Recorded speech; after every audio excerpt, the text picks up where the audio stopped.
السلام علیکم پیارے ناظرین، آج ہم جانیں گے کہ اصل کامیابی کیا ہے۔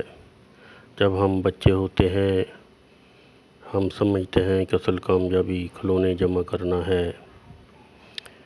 پھر جب ہم سکول میں داخل ہو جاتے ہیں ہم سمجھتے ہیں کہ تعلیمی میدان میں آگے بڑھنا اصل کامیابی ہے۔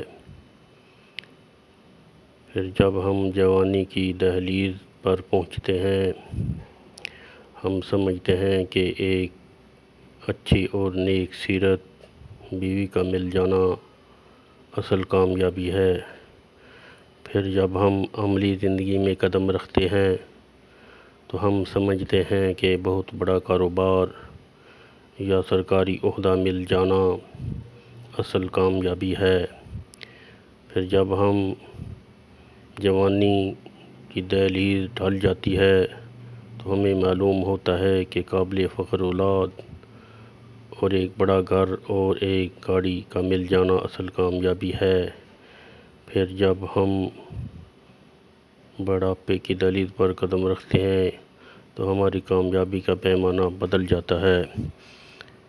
پھر بیماریوں سے بچنے اور ذہنی اور جسمانی طور پر تندرست رہنے کو اصل کامیابی سمجھتے ہیں۔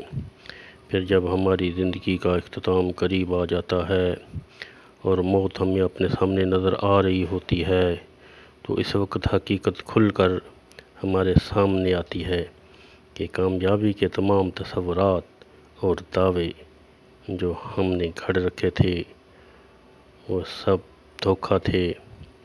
اس وقت ہمیں معلوم پڑتا ہے اصل کامیابی تو اللہ تعالیٰ کے احکامات کو ماننے، نبی اکرم صلی اللہ علیہ وسلم کی سیرت طیبہ کی پیروی کرنے میں تھی، جس کے متعلق ہم نے نہ کبھی سوچا اور نہ اس کے لیے ہمیں کوئی وقت مل سکا۔